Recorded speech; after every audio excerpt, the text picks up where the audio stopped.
All right. Good evening, everyone, and welcome. Apologies for the little bit of a delayed start. We are just, this is our first time doing one of these with WebEx instead of Zoom, and so we're just trying to work out some of the kinks, but appreciate everyone's patience. We are going to, sorry, my name is Martha McGeehan. I'm the Deputy Director of Accountability for the Missouri Charter Public School Commission, and I'll be serving as the moderator this evening. We'll begin by hearing from Roger at Brookside with some opening remarks and a presentation about the school's plans for the next 5 years. Following that, we will begin taking public comments. At that time, I'll walk through the process and procedure for public comment. But for right now, I will turn it over to Roger.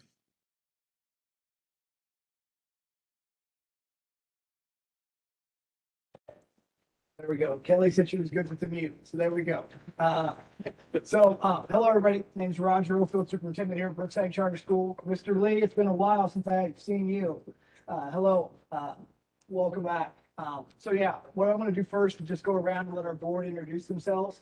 We also have our two principals here and our Director of Development. I'd like for them to be able to introduce themselves. Also, just kind of talk about their role on the board. First up is Eric here. Hello, thank you for joining us today. My name is Eric Sipes. I am Executive Director of Instructional Technology for the North Kansas City School District.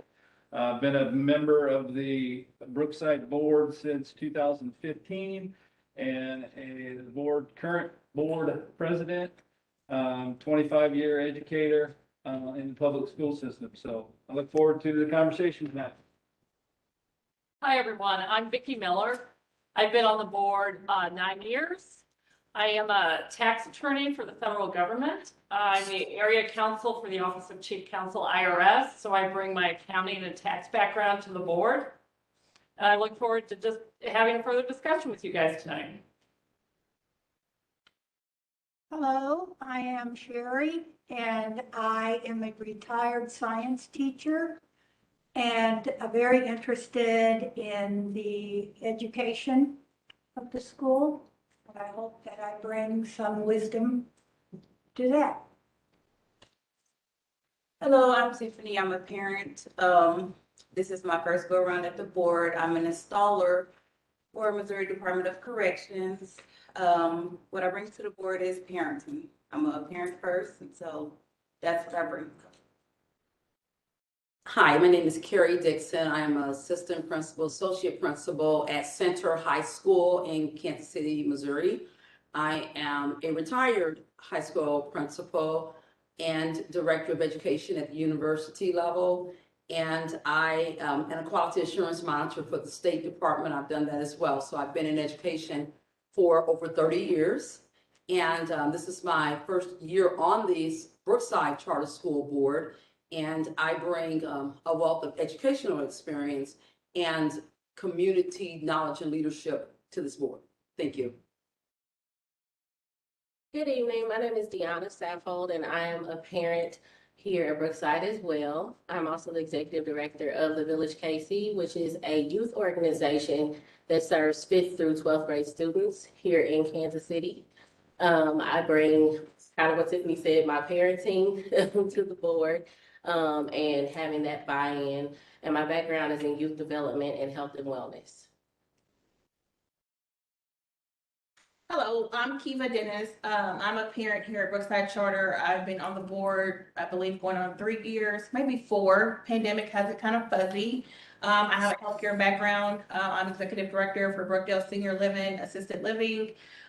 Just being a parent and advocating for quality education and just being a parent advocate for myself and others for charter schools and something I'm just proud to do. So nice to meet you guys, and that's who I am.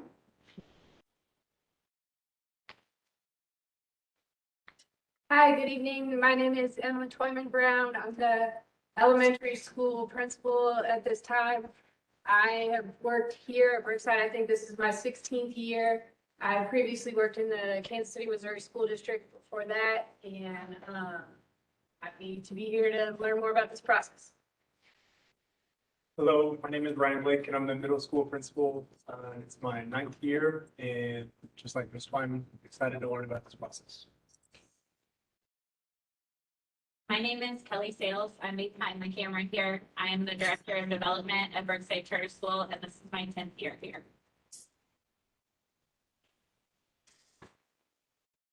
All right, so you ready for me just to talk about what the plan is for the next 5 years, Martha? Yes. All right. So in my 12 years at Brookside, it's been interesting and we've had to right the ship and do a lot of different things. And currently Brookside's in a really good place. When I started here 12 years ago, I started out as a classroom teacher, worked my way through each of the levels of administration, and I've really been the school lead now for about 8-9 years, superintendent for 8. But there was a transition there where I was associate superintendent. And one of the things when we started looking at with our last renewal is we had to do a deep dive into where we were financially.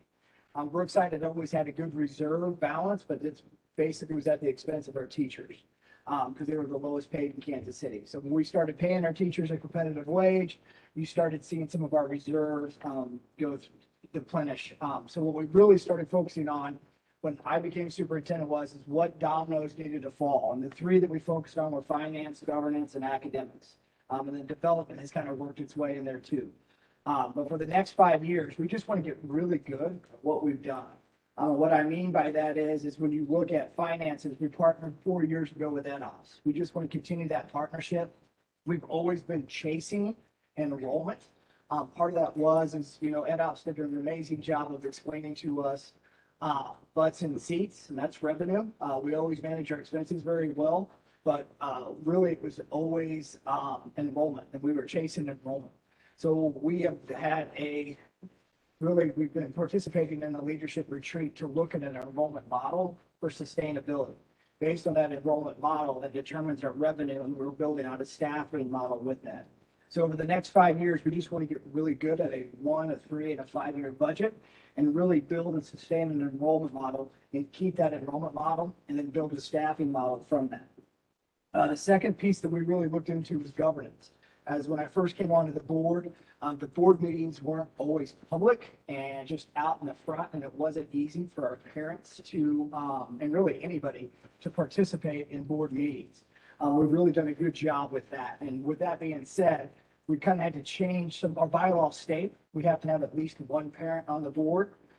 As you know, we had 3 parents that introduced themselves. Eventually, we think that the board should consist of mostly parents because this is with their kiddos and this is really that they should have a say in the direction and the guidance of Brookside Charter School. So, but really with governance, we did a retreat with our board. Innovair facilitated that retreat. We did some goal setting. We broke out, we created committees. We started with the finance committee and then we messed around a little bit with the governance committee. But really we are going to continue with our committees that we have, which are governance, finance, development, and the most important one, academics. So our academic committees, they meet, all of our committees, they meet prior to the board meeting. And the board meetings used to be me sharing out information, and now it's going to be the committee sharing out information that they have together. So really digging into the governance piece. Next is development. A lot of people look at development a little different. I think it's a piece of its own. It's not finance. You should always be thinking about what's next with development. And for us, with being a charter, equitable funding is a hot topic, but we have always have to have somebody raising money. We don't have that family or foundation that feeds us and helps us with any deficits that we have. So we have really worked hard on our development piece. And with that, it is having annual fundraisers, having something in the fall, having something in the spring, and just having a dedicated grant writer, which Kelly has been doing that. I think this year we're at close to $700,000 of grants and money raised through the development office. So that's a nice little boost in our revenue. Most importantly, academic committee. We want to build out our academics. We, in years past, have focused on below basic and getting those students out of that below basic category to basic. And we're at that point by the end of the 5 years. We want to make sure that below basic really isn't our focus, but we really want to drive academic performance and get really good with academic performance. Part of that is with us being a leader in each school. We really want to dig into 40X, so the 4 disciplines of execution. Part of that is the 4 disciplines are goal setting. It's goal setting, lead measures. A lot of people, when you talk about goals that like we have in our performance contracts, those are lag measures. What are our lead measures that get us there so we can measure instead of when we take our formative test or we take the state assessment, it's too late to fix that. So lead measures are what are we doing weekly to make sure we are pushing and moving towards that academic growth. Also focusing on lead measures, the 3rd discipline is compelling scoreboards. You see a lot of schools that have scoreboards. It's real simple. You should be able to look at that scoreboard and say, am I winning or losing in 5 seconds? So we've started seeing scoreboarding and documenting throughout the school with enrollment, with attendance. So we were going to work on compelling scoreboards and really creating a cadence of accountability is the 4th discipline. With that, it is making weekly commitments, honoring those commitments, and it starts at the top of me making commitments to our team, leaders, then our leaders making commitments to teachers, teachers making commitments to students, and it goes the other way. Students have got to make weekly commitments and honor those commitments to teachers. Teachers have got to make commitments to administration, coaches, and then they have to honor those, and administrators, directors have to make commitments to me as the superintendent and honor those. So that's really just a nutshell. We just, like I said at the beginning, we really just want to get good at what we've been doing and what we've been doing well, and we just want to continue to do that. Culture has kind of been our backbone of what we have, and through COVID, I think that culture got tested. But we've been able to come on the backside of COVID, knock on wood, in a positive way. Our average tenure for our staff is 8 years, and that's pretty outstanding for an urban school. We've also been able to maintain somewhere around 85 to 90% retention of our staff. So where schools right now are struggling with staffing, we're in a very good spot with staffing, and also enrollment. A lot of your charter schools and really the schools across the whole state of Missouri are struggling with enrollment. We have met our enrollment targets and we're in a good spot. Part of that is we've offered a virtual model for our students and families, and 63 students are taking advantage of that virtual platform. If we didn't have those 63 students, we would probably fall in that same category as other schools across the state of Missouri where they're 10, 11% below in enrollment. But we have one dedicated person. That staff member is doing an amazing job of checking in and making sure students are participating and moving along through that. So that's just kind of going to be our focus. So questions or comments for me at this time? Thank you, Roger. We will now shift to the public comment portion of the evening. And how this will work is I will call on the individuals who have signed up to provide comments. And at that time, I will promote you to panelists, and you should be able to unmute yourself and join by video if you would like. We ask that you keep your comments to 2 minutes so that we can hear from as many people as possible. If you would like to provide written comments, you can email info@mcpsc.mo.gov. We will take public comment until about 6:25, and then we'll take a short break before we start the board interview portion of the evening. So Paul, you are first, and there you go. You should be able to unmute yourself.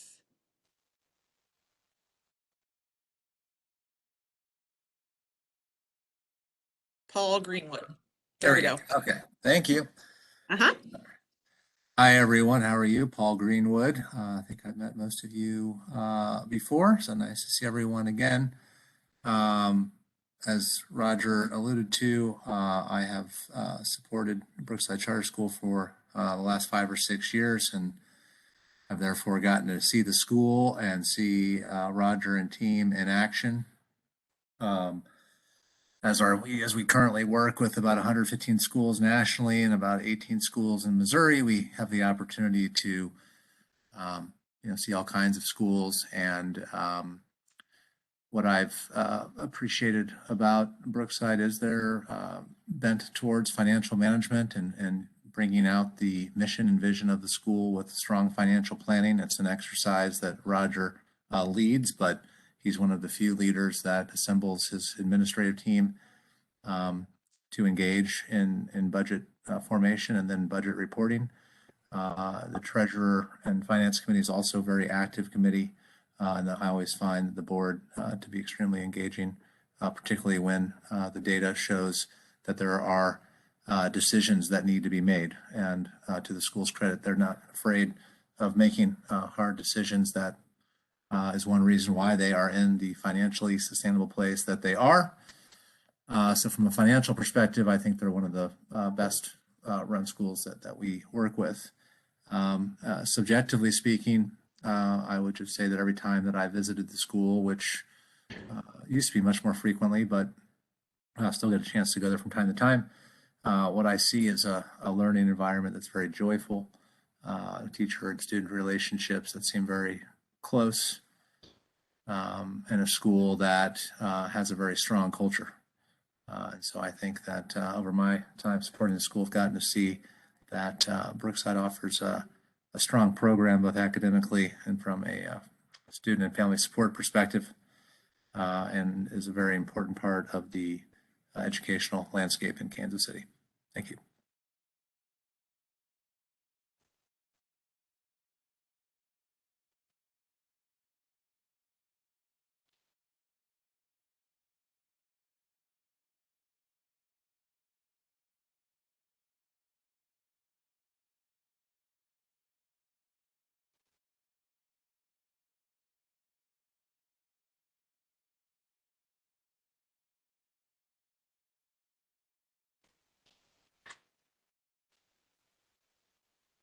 Good evening, everybody.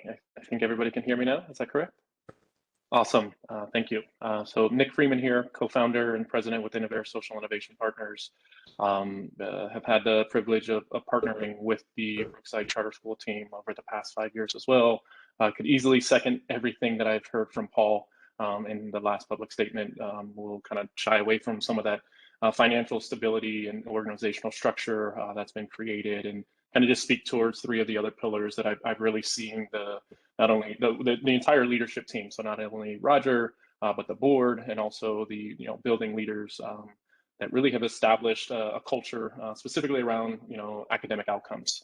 The intervention processes and coaching structures that have been built into the Leader in Me framework are really unforeseen from some of the other experience that I have.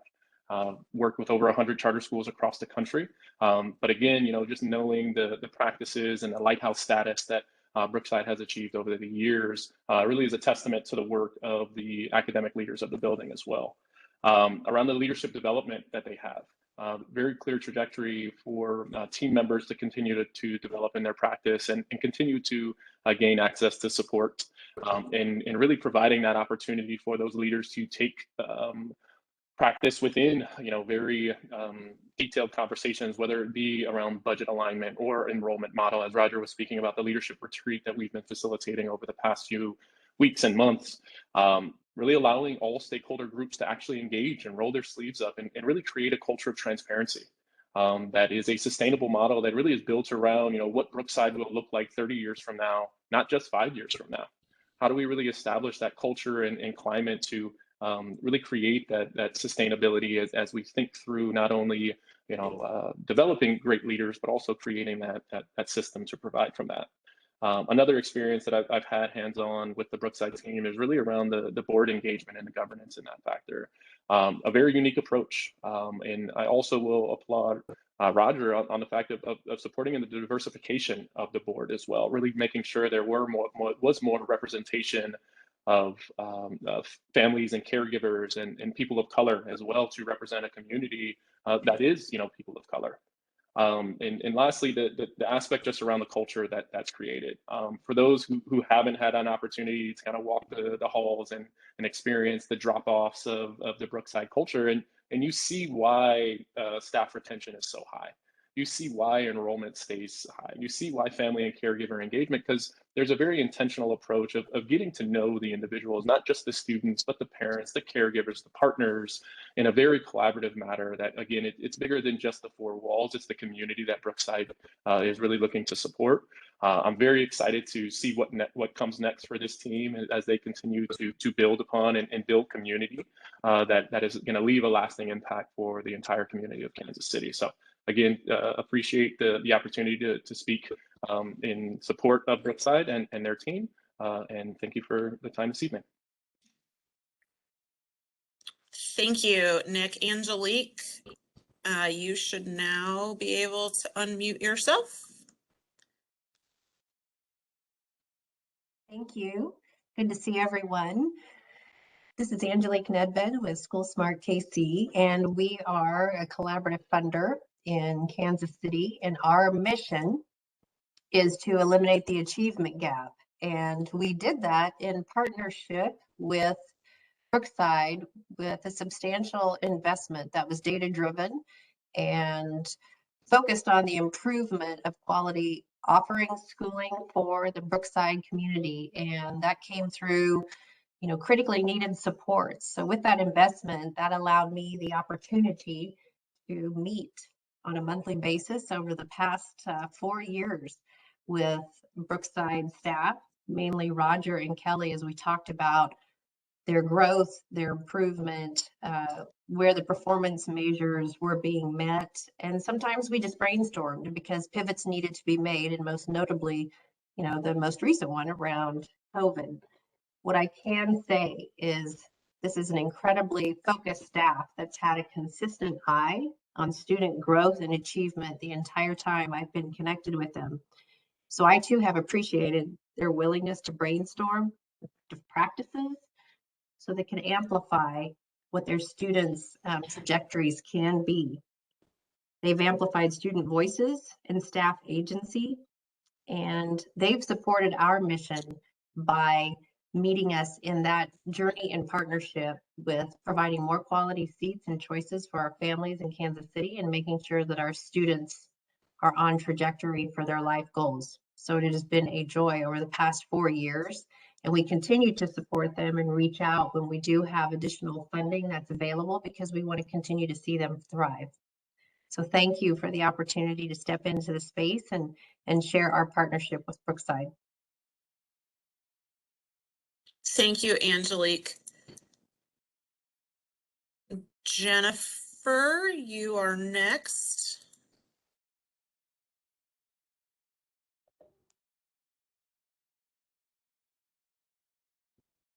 Did you say Jennifer? Yes, Jennifer, you're next. Thank you. I'm Jennifer Waddell. I'm with the University of Missouri, Kansas City. I serve as the director of our Institute for Urban Education and also one of the department chairs for teacher education and curriculum studies. So my primary role is to make sure that teachers are well prepared to serve the students of Kansas City. I've been associated with Brookside since they were almost a one-room schoolhouse on 51st Street. So 3 buildings now. So a lot to share, but I'm going to focus my comments on the last 8 years since Roger has been appointed superintendent. And one of the things that I think has been said, but I want to highlight, is a commitment to growth, both for students as well as staff and Roger as a leader.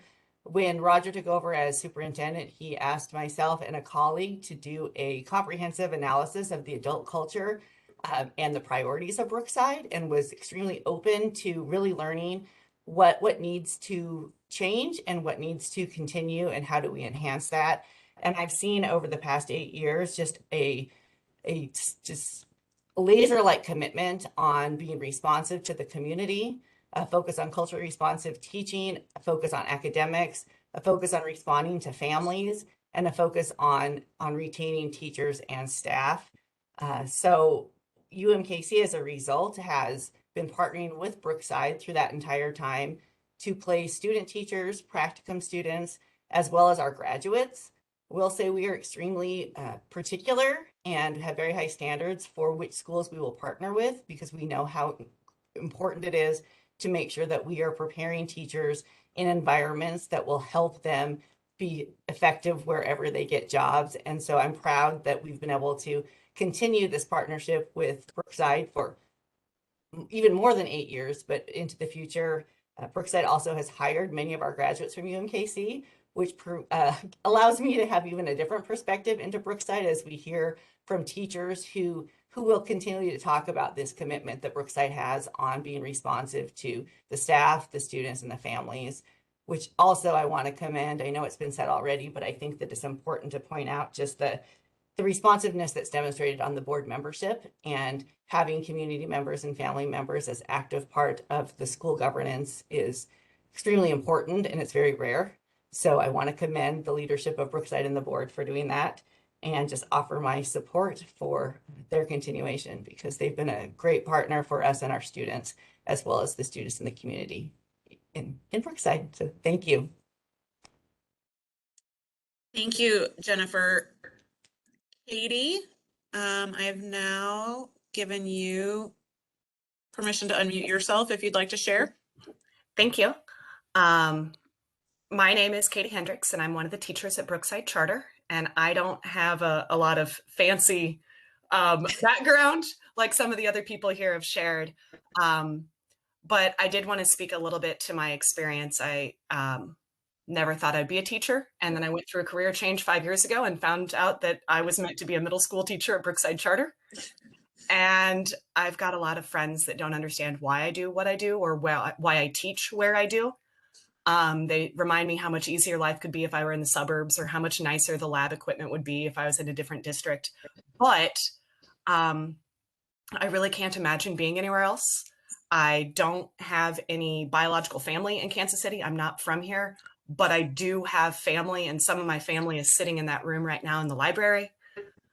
Brookside has become my family. My coworkers and administrators, we share our ups and downs. We rely on each other when we need something. 4 years ago, my husband was hit by a car and was in the hospital for 47 days.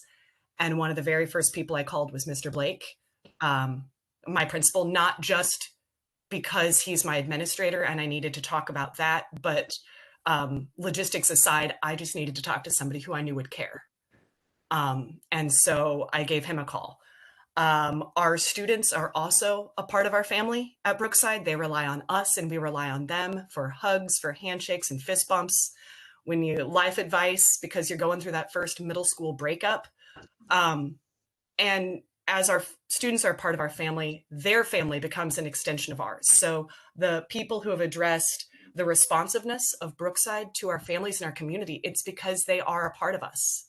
There is no distinction. When I found out that I was working at a school that didn't have buses and that we would rely on our families to bring their students, I thought they were crazy. But after I got over that initial shock, I've realized that this scenario allows us to have a much closer contact with our families than I've seen in any other school district. On a daily basis, we're able to see what their needs are and how we can best meet them. We have parents of graduates that still reach out. I teach in 7th and 8th grade. So my kids, when they leave me, they leave Brookside. Parents still reach out and ask for letters of recommendation for their high school students, or, hey, my kid's really stuck on this stoichiometry problem in chemistry, and we thought you might know the answer, Miss Hendricks. And so then I get some random email. But that's what you do in your family. And that culture of family, I think, is what makes Brookside so unique among all the schools in our city. And it is to the benefit of our whole community that Brookside Charter be renewed, because our family continues to grow and expand. So I appreciate your time. I appreciate the Missouri Charter Public School Association providing a forum for us to be able to share. Thank you all. Thank you, Katie.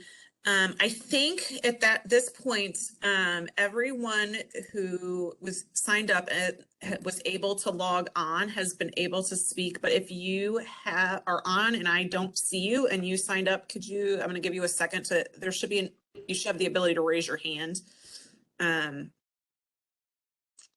If not, Roger, if there was anyone that signed up that was unable to log on, again, please encourage them to email the info@mcpsc.mo.gov email address, and we will share all of that testimony with all of the commissioners. prior to your renewal. At this time, we will take a 5-minute break. The public is welcome to come back and join us for the board interview with the commissioners. We will stay on this WebEx. So we'll come back at 6:15 and start the board interview.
Hi, Kevin. Sorry about the technology difficulties and you getting the link. We're taking a short break, and then when we come back, we'll have you give your testimony before we start the board interview.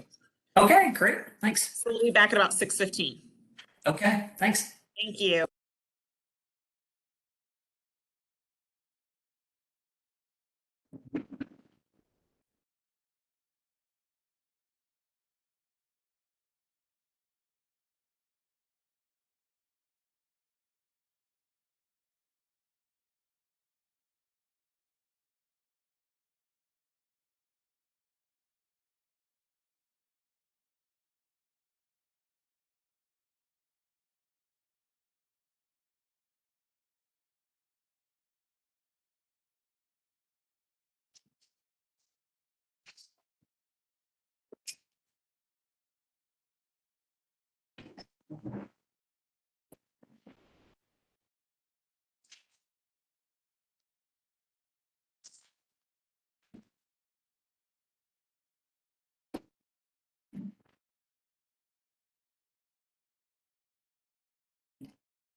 All right, welcome back. I just want to make sure there's Antoine. Susan, are you there? See the Brookside crew. All right. We did have one person join us as we were logging off for our quick break. So I'm going to introduce Kevin Kline to give his public testimony before we switch to the board interview portion. So Kevin, I will turn it over to you. All right. Yeah. Thank you for letting me talk in support of Brookside. I'm here to say that I support Brookside on all levels.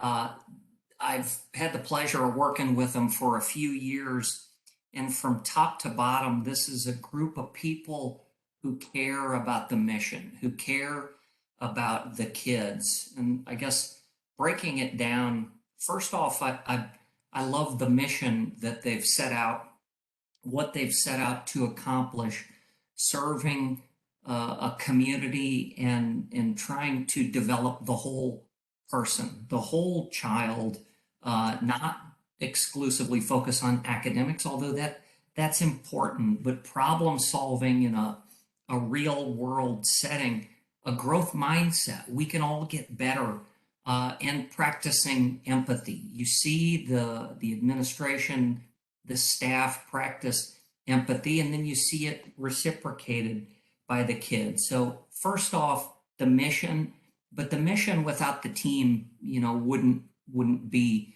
enough. And this is an outstanding team.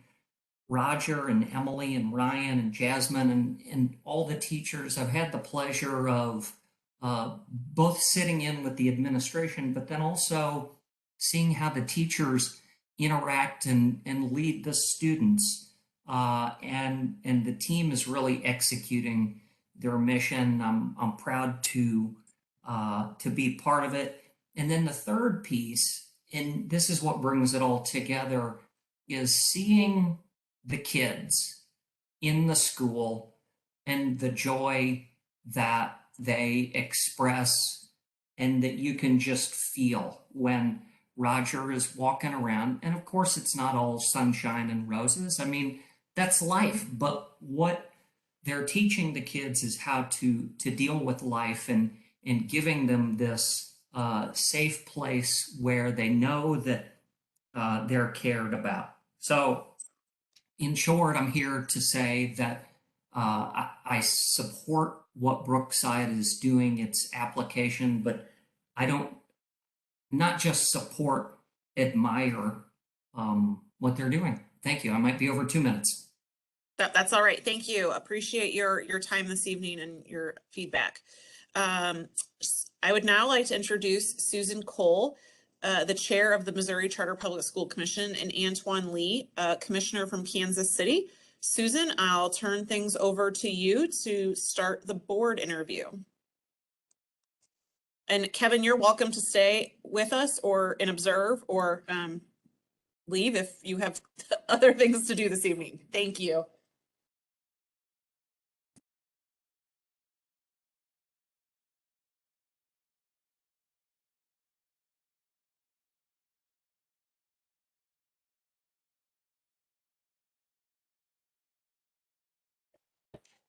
Thank you all. I have dinner duty, so I'm going to sign off. Thank you, Kevin. Susan and Antoine, you should be able to unmute yourselves now. And Brookside, you guys are good now. Okay, there we go. Thank you. Thanks, Martha. Thanks to all of you, especially the community people.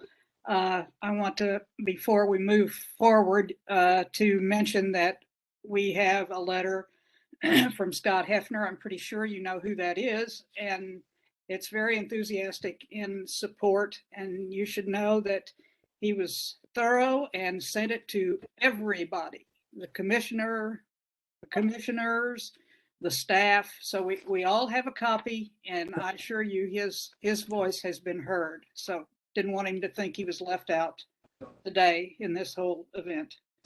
Thanks very much for letting us enter your evening like this. I'm Susan Cole.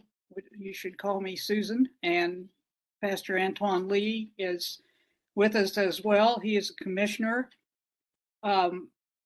You should know that all of this is going to be recorded. The staff is listening in as well and probably will break in occasionally to keep me and Antoine in line. But for certain, they're paying attention to everything that you say. So I don't want you to think that there are only two of us listening to what's being said tonight, because the truth of the matter is all of this will be reviewed by every commissioner, and it will be addressed when the commission meets regarding regarding the renewal of the school. So you're not without ears being heard. The second thing I want to make clear is we're going to ask some questions that might seem like they were sort of addressed in the first presentation that was made tonight, and some of that'll be true, but we're really interested in hearing from the board. And I have to apologize if you don't mind, sometimes as you chime in on what you want to say, I wrote down who you are, and I know who you are, I have a list, but I also put down the role that you gave yourself when you were talking to us in the introduction. But you may need to remind me if you're answering on behalf of finance or a variety of things that we may include in our questions. So that being said, we'll begin with our series of questions. And I want to remind you that we want to hear from the board. And one more question. Do we have everybody except Craig and Jason? Is that correct? Craig Coring's here now. Oh, okay. So just Jason, right? Everybody else is present? That's correct. I'd like to jokingly state that, for the record, that I'm never late to these meetings. I see. Okay, I've made note of that. Thank you. It's all right. Okay. All right. I'm going to start out, and then Antoine's going to chime in as he thinks is appropriate, and I'll chime in when I do. And if we make a mistake, you will hear from our staff, I assure you. So let me start with, you talked about your 5 years, at least that was addressed in the very beginning here. But what I want to know from the board is, what do you believe are the biggest decisions ahead for the board in the next 5 years? Anybody can answer, several can answer. It's not appropriate for no one to answer. That's right.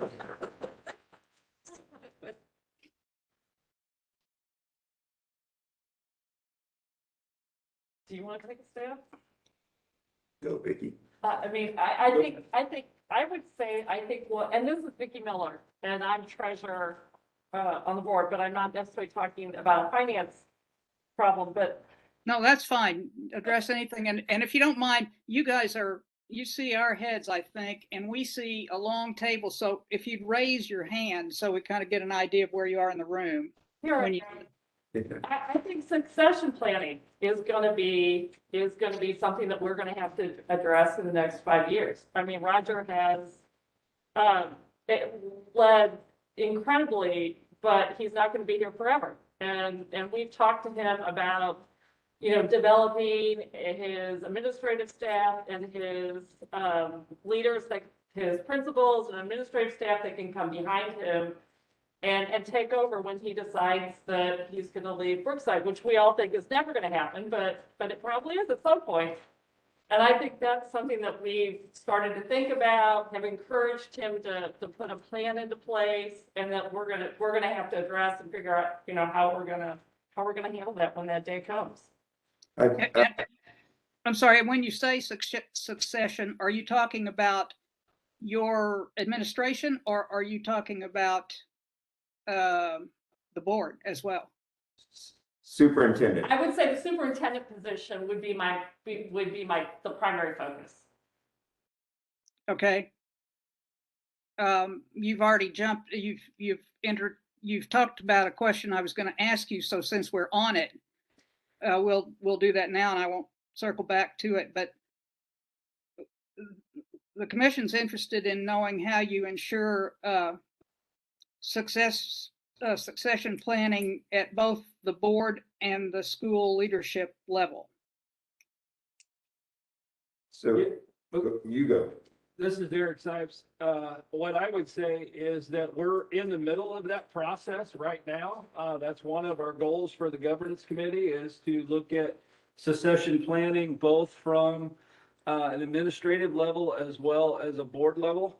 As you heard earlier, we added 3 additional board members just this year, and that was to help kind of work our way through that system.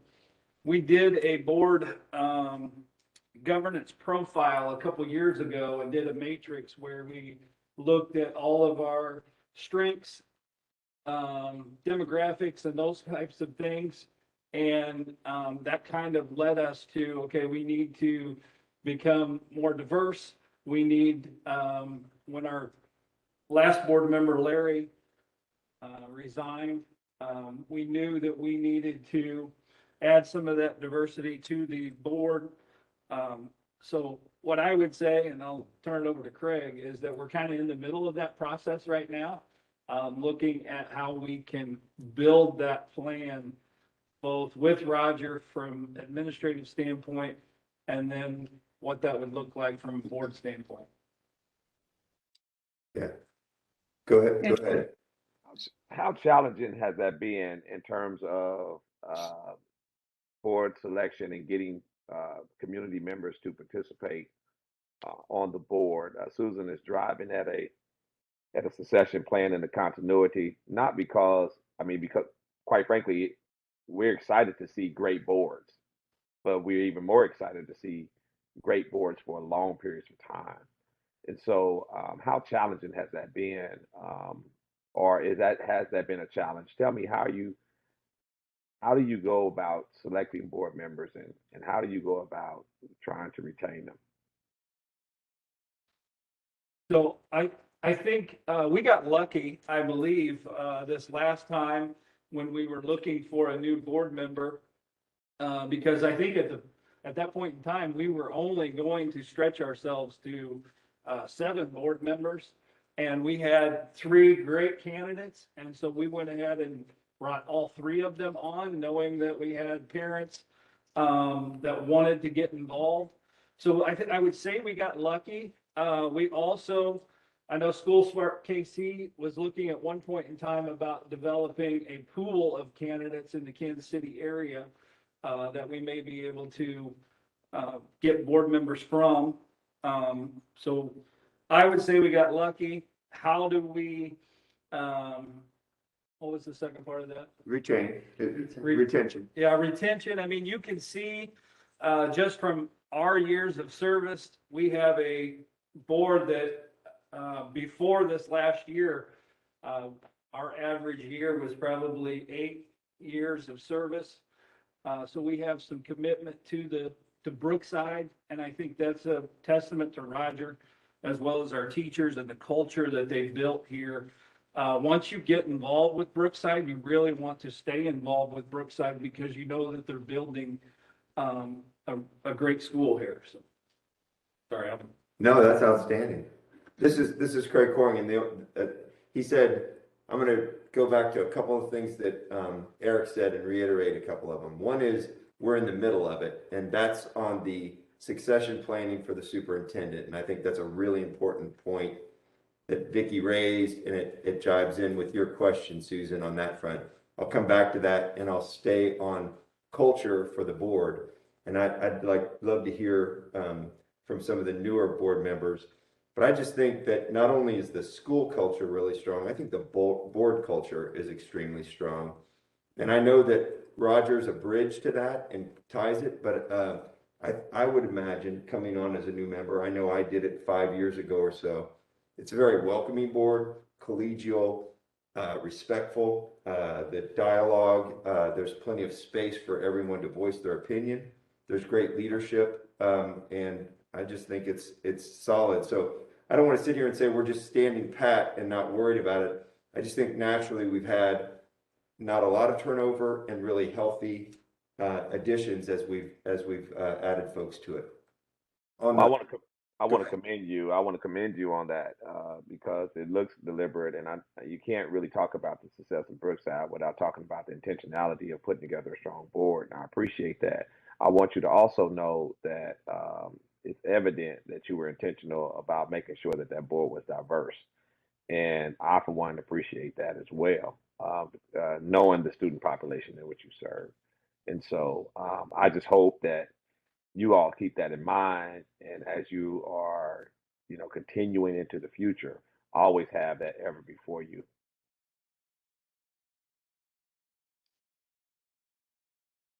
Are there further comments on this subject?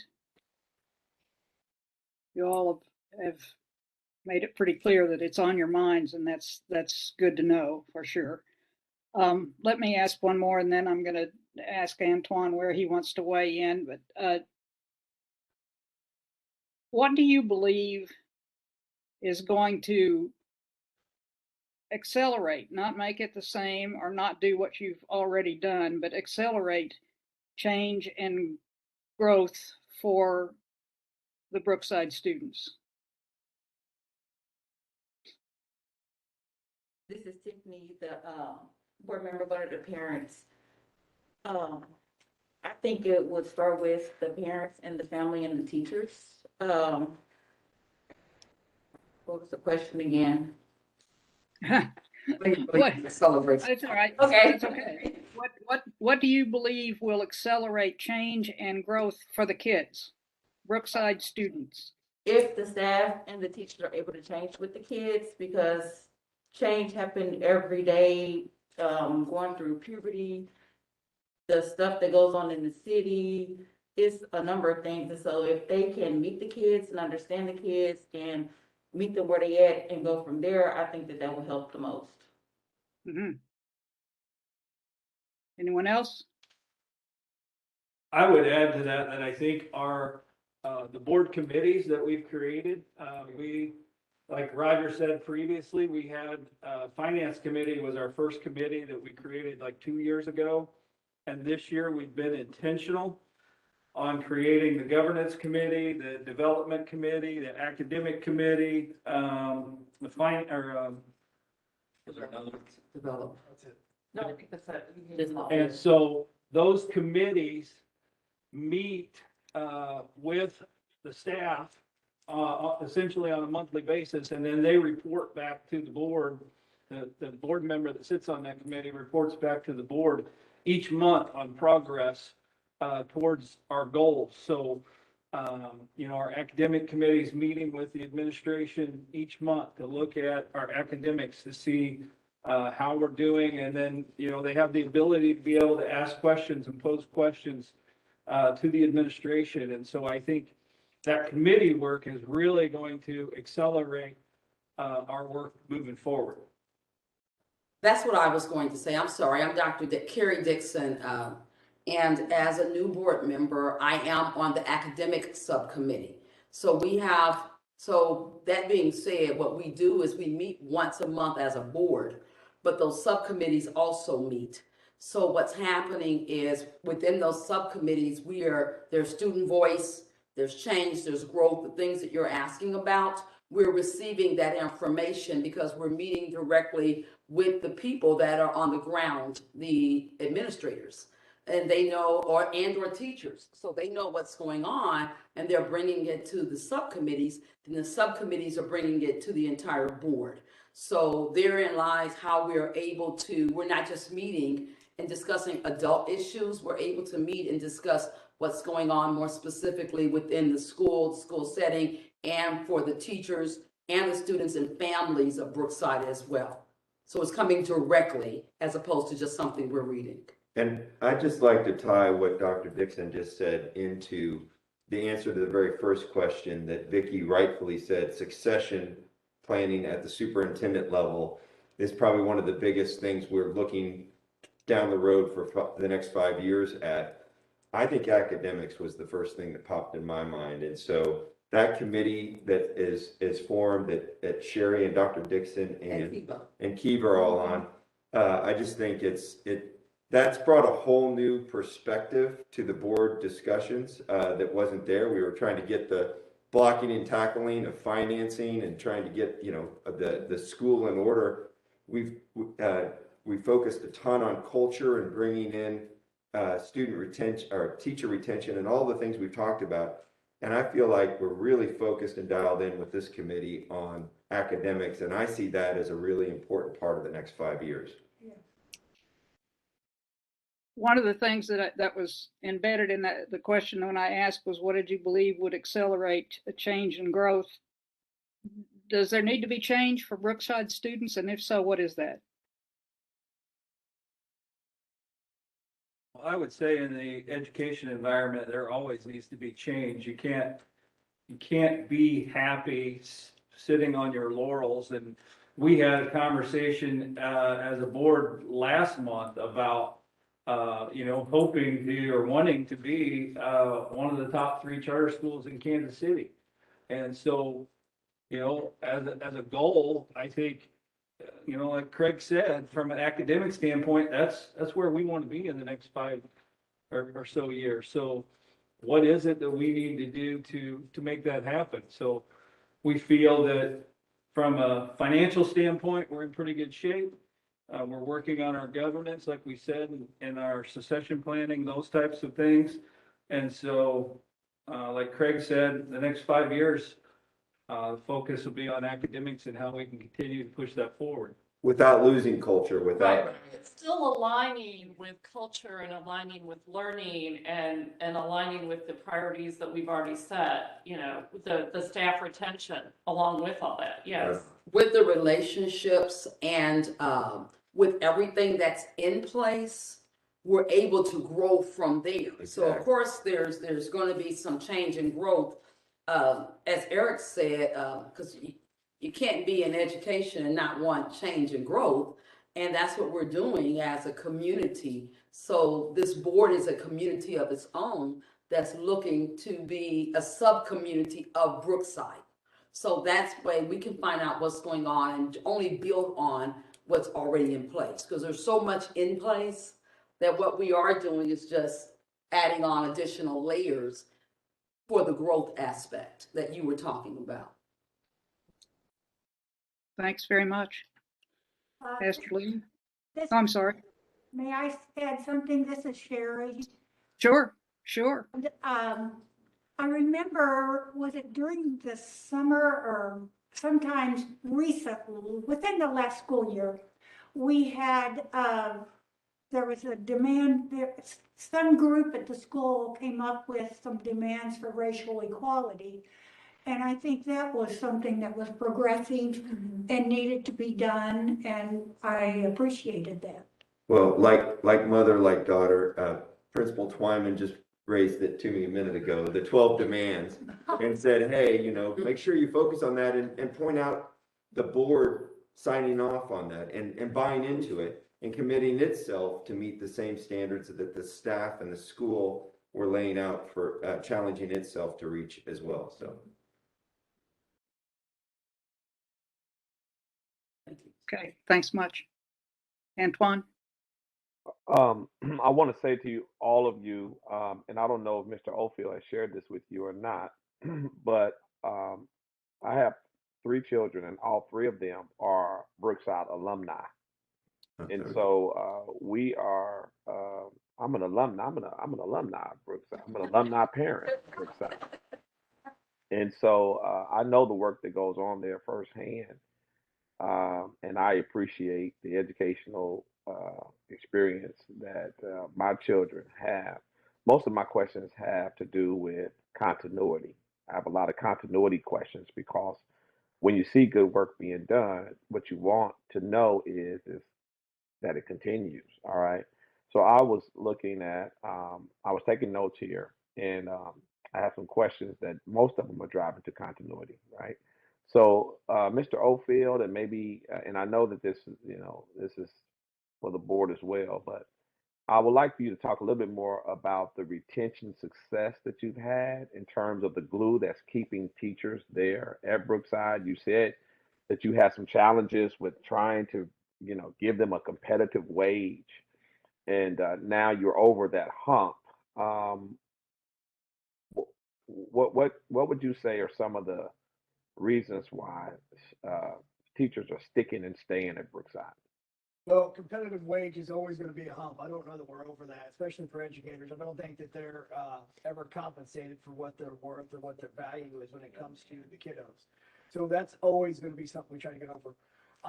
But for me, it's about our teachers we listen. We do the extra things. I mean, Mr. Lee, Pastor Lee, how many times have you seen us at the front door having conversations with parents? We're open and willing to have difficult conversations, good conversations, and build relationships with our parents and our students. But that starts with our staff. We go back and we model for our staff how they should be treating students and parents. And really, it comes back to about, you heard Kelly say she was hired 10 years ago. About 10 years ago, we hired a core group of teachers that are still with us. And they've been given opportunities to lead and grow in Brookside. For example, Kelly, she started out as a classroom teacher. She came and said, hey, I have an idea. And then I talked her into being the IT director for a couple of years. And she came back and said, hey, I'm ready to pivot out of IT. And then she became our development director. We don't follow that mold of there's a certain organizational chart. If somebody has a skill or something that they're really good at, we try to let them focus on what they're good at and work that throughout the school as much as we can. But we have difficult conversations. We have difficult conversations about race, about what's working, about what's not working. And that all comes from trust and just being able to sit down. You've heard our board talk about how that culture is here. And it goes to the backbone of our program, the 7 habits and the leader in me. That's given us the platform to have difficult conversations and to build out those trusts. And at the end of the day, they get to have a say. I mean, we do things that require a lot of work. Our school calendars, it's something that's little, right, that the board could approve, but our staff have a say. We send out options and our staff get to say, this is what we want to, we like this or we like that. At the end of the year, employment agreements come out. They get to meet with myself and their building administrator one-on-one to talk about, hey, I think this is what I should be compensated. This is what's working well. I need more from here. We also talk about professional development. We try to grow and make leaders out of not just our students, but our staff. We're going to have a problem in 5 or 6 years where we have so many leaders that we're not going to have enough leadership positions in the school for them. So we're going to have to get creative in how we give them leadership opportunities. But from the time that you've been here, we've added instructional coaches. That wasn't the case. We've added education interventionists where they pull small groups of instruction to work with those kiddos who really just, it's not getting connected. But we don't follow that mold of this is what we've always done. If it doesn't work, we change it. We address it, what's best, but we get opinions and everybody, gets to throw their voice and have a voice and throw their opinion on the table. May I comment on that also, please? I have not taught at Brookside, but during the years when I taught science, both UMKC and Rockhurst University offered wonderful teacher training during the summer. It was fabulous. We got free equipment. We got excellent lesson plans. And almost everyone in the classes was a Kansas City, Missouri public school teacher. And at the end of it, our goal was we had to go back and teach everything we had learned to our students. And the teachers would shake their heads and say, I'm sorry, we have to be on page such and such on such a date. We have to be doing lots of restrictions to what they could have autonomy over. And I think that is one of the beauties that people who don't know charter schools don't understand, is the teachers have autonomy to be creative. It's not all about the testing. It's about everything that a child needs to be successful. And I think that's why teachers like to be at Brookside. Pastor Lee, we also do a good job. Sherry's comment there made me think. We've always taken advantage. As a charter school, 20% of our staff can be non-certified. So we believe in growing our own. We've got great partnerships with UMKC and their student teacher and the IDV programs with great partnerships with KCTR. But we've also done a good job of hiring good people, and that's people in the community. I'm very proud of, it's not the number that we want, but it's still, we're moving in the right direction. 44% of our staff are of color. More importantly, in my opinion, 40% of our staff are male. That's strong when you're looking at an elementary and middle school, and we believe in growing your own. Find a good person who can be coachable, and we've got the staff to really educate and coach them on how to be quality educators and just really good for kids. I've said this many a times. It's not one person at Brookside that makes Brookside a great place. It's the staff, the 128 staff that we have walking through here, whether it is a front office lady greeting, a student, or somebody in the cafeteria. Our custodians are heavy. Our parking attendants, we have 4 parking supervisors that, they just connect with our kiddos. So I think we've also, where we're at today with the retention of our staff, we've done a really good job of growing our own. Well, a lot of that that you shared with me just a moment ago, and especially about the male staff and growing from within and developing professionals to work with our young people was very, very good to hear. Very good to hear for me personally. And I have a few other questions. Susan, am I allowed to move on? You're allowed to do whatever you want. Okay, so and then enrollment is down compared to previous years, and that's probably across the board. Even though compared to other charter schools, Brookside is doing exceptionally, better. But overall, enrollment is down. So what would you say has attributed to that? Can anybody speak to that? I'd like to just know what's going on with enrollment. So for us, we were always chasing a higher number to build a budget on. Going into this year, we set the number at 725, which was the number that we've been able to hit. And we've been able to maintain, even with the attrition, that 725 number. The biggest problem with enrollment is facility space. We're kind of maxed out on space when it comes to where we're at. We would love to look at a 4th kindergarten section, but we don't have the classroom space. We have offices being shared by administrators, offices being shared by instructional coaches. We have outside services for counseling, whether it's through Synergy or Swope Mental Health coming in and kicking counselors out of their offices. Facilities is kind of where we're at now. But enrollment across the board is down because COVID is just, where I think we're in a better spot. We stayed virtual last year. And we stayed virtual because our parents chose to stay virtual. We polled our parents, said, how do you feel? Where are you at? And they had gotten to a point where they're like, not broke, don't fix it, because we had a good virtual model. We were fortunate that we're thinking ahead. We had a partnership with T-Mobile. So not every student just got a device. They also got unlimited Wi-Fi. So when we initially started out with 10 gigs of data, we upped it to 20, and we said that's still not enough. So every student had access to unlimited Wi-Fi. And with our co-teaching model in elementary and the small student to teacher numbers, our teacher to student numbers that we have in middle school, our staff were working 1 to 15 on average when we were virtual. They weren't overwhelmed. They weren't trying to be in the building teaching and being virtual. We listened to our parents. We also listened to our staff. They're like, if I come in and I got to teach in person, how am I going to teach virtually also? And we've not used, our staff just as babysitters, which a lot of school districts have done that. So yes, enrollment is down, but I think we're in a better spot because of that culture that we have created, and we listen to our parents and their voice when, and ask them for their opinions. Yeah, you mentioned about facilities, and I didn't have that, and I don't know if we have time to deal with that tonight, but you did mention facilities, and I was really kind of sort of concerned about that, but I think you addressed it. You got a good problem. You not enough parking.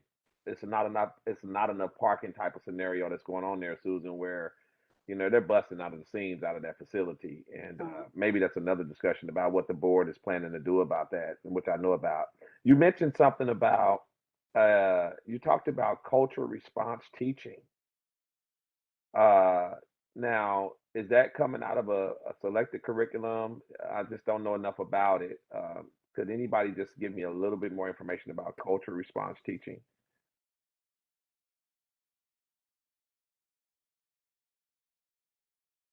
Did you get that? Was I muted the whole time, Martha? No. Oh, okay. We're all looking at each other like that. How do we answer this? If you're talking about like the theory that they teach in college and stuff, the CRT that everyone was scared about on the. No, I was just, no, someone mentioned it. It was just, I didn't have it. And in I terms of knowing our families and trying to meet them, clarify for me. I didn't have that as a part of my original. I was listening to everybody, and as a part of the conversation, I heard, and I could be wrong. Maybe it was a community leader, or no, a community participant. But I thought I heard someone on the board talk about culture response teaching, and I had not heard that, and so I was wondering if anybody could give me some more on it. But if not, then I could be mistaken and maybe have heard it from a community from the community participation conversation. Okay. Correct, sir. When schools shut down and everyone went on a pause in 2020, there was an education subgroup for standing up for racial justice that partnered with like the Block and Teach Like Me and mental health, Black mental health community sector, and they specifically said that schools needed to get something better and quickly for the stress that a lot of people were dealing with at that time. And so they got together with these outside organizations and drafted 12 demands. There's 12 demands, and they are like student-facing demands that like we offer a ethnic studies class, or that we have AP options for students, or gifted and talented type of thing.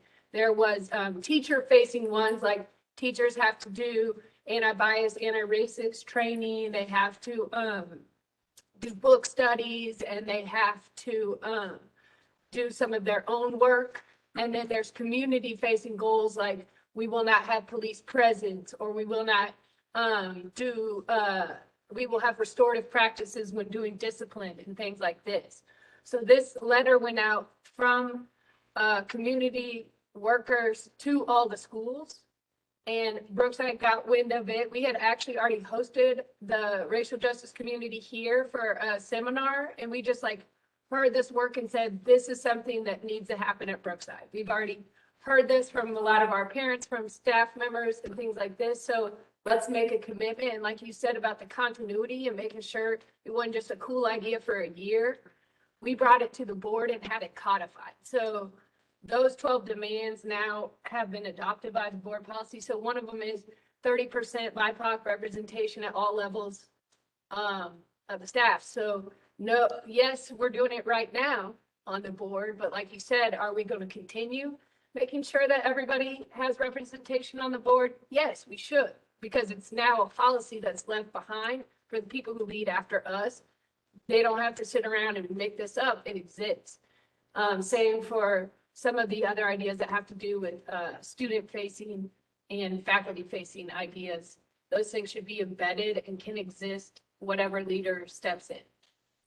And I think what you heard, Pastor, was the comments by Angelique from School Smart, because she talked a little bit about that and about alleviating the achievement gap. So that it was from one of the statements that was made during the public portion. Well, listen, there's some powerful stuff, just what I've just heard. And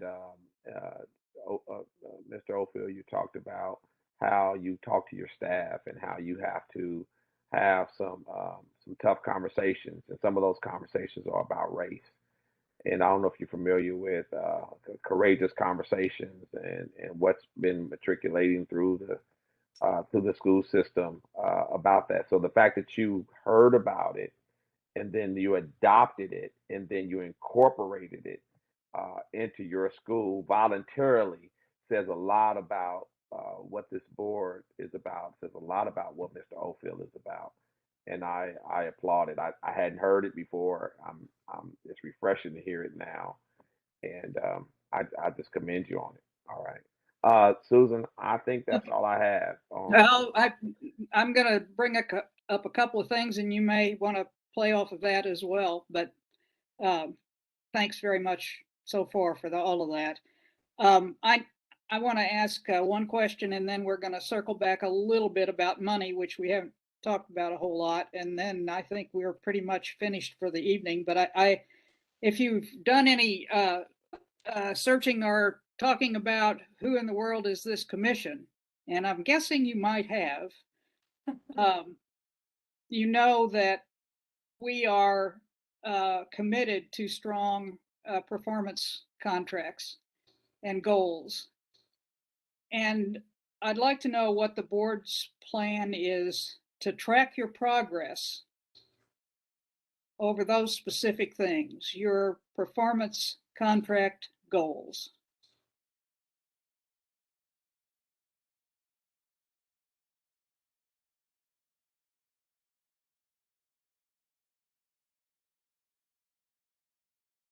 I think I was muted too. Is that possible? No, we're good. Not muted. We're good. We're good. They're used to me talking, and I'm sitting back in the middle of the. Yeah, no. Trying to give everybody a chance. You good, Eric? You want to go? Okay. So, one of the things that Eric talked about earlier has been laying out goals, laying out intentional goals. I feel like it's been part of the board's process for about the last 4 years. And you heard kind of some of the nascent aspects of it with the development of the academic committee and otherwise. We've become much more focused on tracking goals. It was not something that was part of our standard operating procedure. And so but we aren't sitting here. I can't tell you that leading up to this meeting that we've got a committee focused on the performance contract goals. So the honest answer is we'll take from that question a directive to focus on that and add that to the goals that we've been tracking. Please do. Yeah. So real quick on the performance contract rules, we do dashboards. I was gonna say, I know Roger looks at him like crazy, right? Because he's a goal-oriented person, but we've not been doing it for him. So we do dashboard, like our academic committee, they do dashboard in our tracking, our performance assessments. Through EdOps has created the dashboards based on our form, which is evaluated. We were the first one in Kansas City to start evaluate, so we have historical data on where we should be, where we are trending. The academic committee will track those data based on the performance contract, which now we've not had any state data, obviously, for a couple of years. Right. We also talk about attendance. We do dashboard and track attendance. We present out attendance and our enrollment monthly at our board meetings, but we also do that. So we do, we have scoreboards, like I talked about with the four disciplines of execution. We do scoreboard and have some very good tools that we're using. And I guess what Susan is getting at is you probably want to spend some time on the governance portion of you talked about the governance aspect of the board, and spend some time with perhaps a board member where they can track that as well as you can. Does that make Susan? Am I speaking out of turn for you? No, that's right. I just want to make sure they know how important that particular thing is to the commission. Yeah, it's funny now that Roger says that, I'm thinking about the times that we've gone through the reports, and I can just see a lot of green, and Roger always goes straight to the reds and sits there and talks about what we're not doing right. And so we do. I didn't give that as much justice as I should have. That's my fault. Because I do think even on the things that are red that we want to address, I do think we talk about those and try and come up with ways that we can address them, either by pivoting on maybe something we're already doing or not doing as well as we should, or coming up with new approaches. So that's right. I think this next question might need to go to Vicki Miller or not. But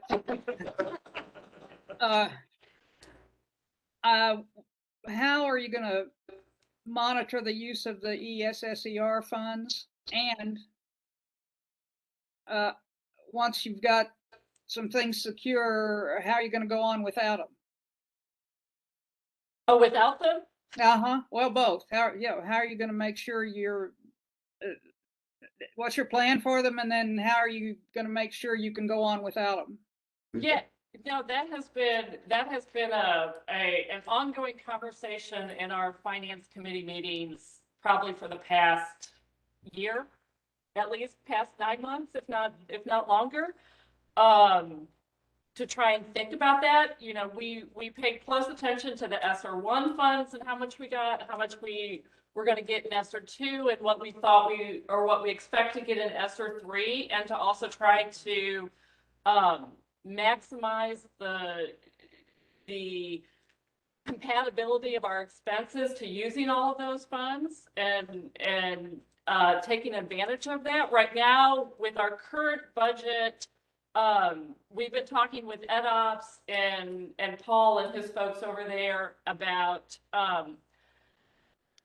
looking at our ESSER 2 funds, and actually we've already kind of pulled in some of our ESSER 3 funds and figuring out, again, that they're probably, projecting those into the next school year and the funds, but what are we going to do beyond that? And so one of the goals that we had for our finance committee this year was to come up with a 3 to 5 year budget, and we're going to be presenting that next week at our board meeting. In the past, we've really just kind of looked 1 year ahead, and so that's really, again, with these funds. We also got some PPP loan funds that we utilized here in this past year.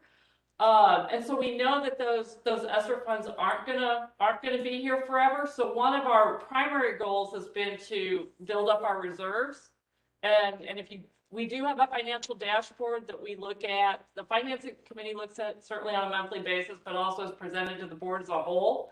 And we kind of talk through the monthly changes in pretty great detail as far as the income side as well as the expense side.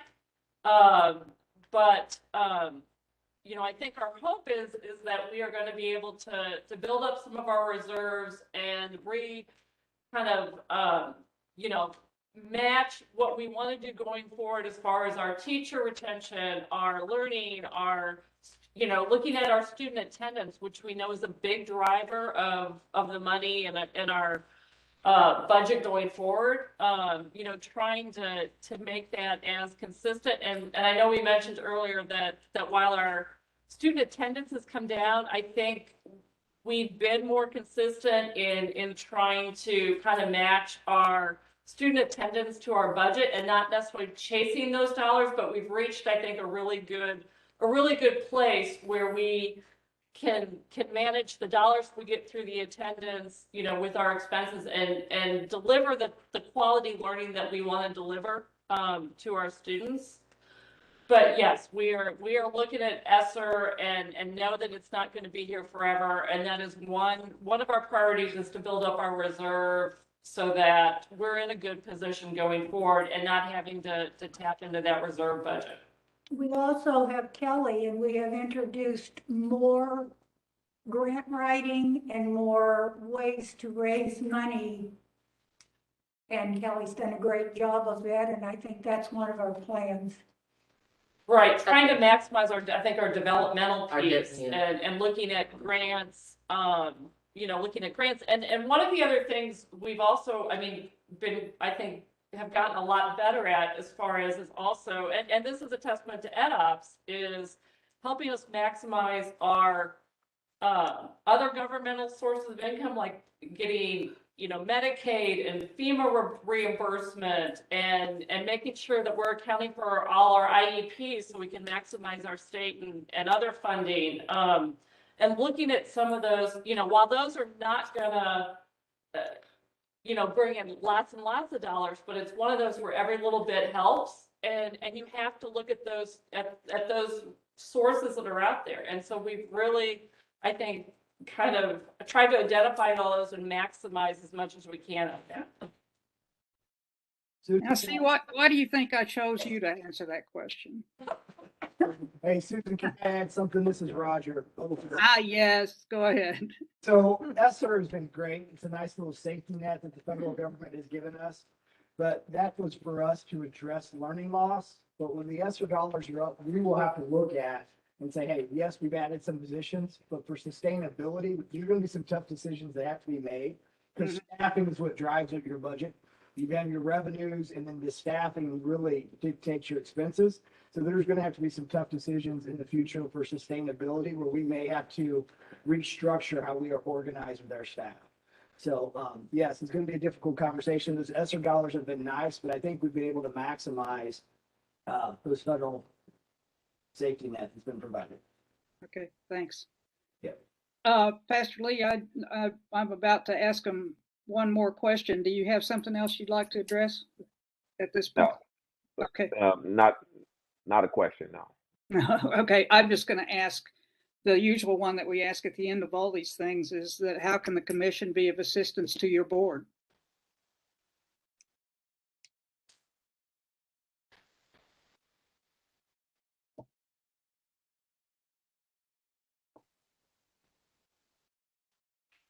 I mean, I can't think of anything specific. I know Robin's been a great asset to us and a great leader, great shoulder when you need, or here when you need to have a question answered. You know, so I can't necessarily, we'd take a 10-year renewal. I know that. Yeah, that we've heard that before, and we've also heard that people would like for us to build a new building. So you could ask that too. No, we're serious. We would like to know if you have issues that you think we could address to help you. And I understand that this is kind of a new relationship and we're just getting to know each other. So we may hear some other things that you'll filter through Martha or Robin that you think the commission could help you with, and we'd be glad to listen. Well, that was the other thing I was going to say is we appreciate the commission, you know, and the transition from UMKC to the commission's been relatively smooth. And so we appreciate the commission and their support. And we appreciate the time because I think these are great questions and it always gives us something to stop and think about and kind of build on from there. So actually, I think it's great. I don't mind a regular renewal just because I like to answer the questions and I like for us to think about where we're going, where we are, and where we want to be. I think it's real important just as a board working specifically with you guys. And if we do have further questions, we know how to kind of think about it and mull over some things and get back with you. So thank you for asking. Sure. Well, we hope you get a good idea of who we are, and we'll get a much better idea. Although I see that Pastor Lee has a pretty good idea of who you are, and that's great for us to know too. So we really appreciate your time and everybody showing up, your participation from your community tonight. It's always a hard thing to put together, and the staff does such a great job. Martha, thank you so much.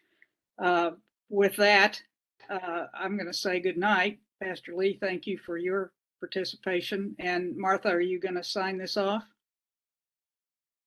I will just echo your thanks, and I'm also going to thank Gina for her support and assistance. No, you're fine. She's sitting right next to me. You can't see her. You can see I should. I'm sorry. Roger, I appreciate all of your help in getting this organized and planned for this evening. And with that, we will close and let everyone have the rest of their evening. See you all soon.